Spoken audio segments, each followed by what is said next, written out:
చివరికి వెళ్తే కాస్త భోజనం పెడతారు, కానీ పలహారం పెడతారు. ఏమని ఎప్పుడు రావాలి మనం? ముందుగా ముందుగా ముందుగా ముందుగా ప్రభు సన్నిధికి రావాలి. ప్రభువా, ఈ స్థలమంతా ప్రజలతో నింపబడాలి అని ప్రార్థన చేసి ఒక విజ్ఞాపన కర్తగానే ఉండాలి. నీ ఆసక్తిని చూసి, నీ ఆశను చూసి దేవుడు నీ పక్కనకు వచ్చి నిన్ను దీవించాలి. కాబట్టి మనం భక్తిహీనులుగా ఉండకూడదండి. భక్తిపరులుగా మారదాం. భక్తిపరులుగా మారితే భక్తిపరులకు ఏం దొరుకుతుందమ్మా? కృప దొరుకుద్ది, క్షేమం దొరుకుద్ది, నెమ్మది దొరుకుద్ది, శాంతి దొరుకుద్ది, సమాధానం దొరుకుద్ది. ఒక మాట చెప్పి నేను ముగిస్తాను దేవుని ప్రజలారా. యోబు గ్రంథం 22వ అధ్యాయం 21వ వచనం. యోబు గ్రంథం ఆయనతో సహవాసము చేసిన యెడల చూసారా, మీకు సమాధానం కలుగును, అలాగున నీకు మేలు కలుగును. ఎక్కడ ఆగుతాం? చూసారా, ఆయనతో, జీవం కలిగిన దేవుడితో, ఆత్మస్వరూపుడైన తండ్రితో, యేసుతో సహవాసం చేస్తే, యేసుతో సహవాసం ఎలా చేస్తావు? రాత్రి పడుకునేటప్పుడు మోకరించి ప్రార్థన చేస్తూ యేసుతో సహవాసం చేస్తావు.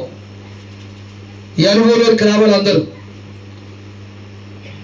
టీవీలు క్లోజ్ చేసేయాలి. అందులో వాక్యాలు అంటారు కానీ వాక్యాలు కదా ఏమి కాదు. సాతాను గంట ఏదో పెట్టేసి మాయ చేస్తాడు. 10 గంటలకి టీవీ క్లోజ్ అయిపోవాలి. ఏదైనా వాక్యాలు పాటలు వినటానికి మాత్రమే. ఆ 10 గంటల నుంచి దేవుడితో సహవాసం చేయాలి. దేవుడితో సహవాసం చేస్తే ఏమి దొరుకుతుందటమ్మా? సమాధానము. అది సంసార్ గారు ఏం దొరుకుతుంది? సమాధానం రావట్లేదు. ఏ సమాధానం? మంచి పెళ్లి కూతురైనా సమాధానం రావట్లేదు. ఈ విషయంలో మంచి ఎముక ఎక్కడుందో సమాధానం రావట్లేదు. అంటే ఆయనతో సహవాసం చేయట్లేదు. వీడు ఎవరు సహవాసం చేస్తారో వారికే సమాధానం వస్తుంది. నేను దేవుడితో సహవాసం చేస్తే సంశోనికి సమాధానం ఎందుకు వస్తుంది? నాకే సమాధానం వస్తుంది కదా. మా అమ్మ చేస్తుందండి, మా అమ్మ చేస్తుందంటే మీ అమ్మకే సమాధానం వస్తుంది. నీకెందుకు వస్తుంది? నీకు రావాలి. అందుకంటే ఆయనతో సహవాసము చేసినలా సమాధానము కలుగును. సమాధానం ఇచ్చేవాడు ఆయన. ఎందుకు ప్రభువా? నా భార్య ఎక్కడా?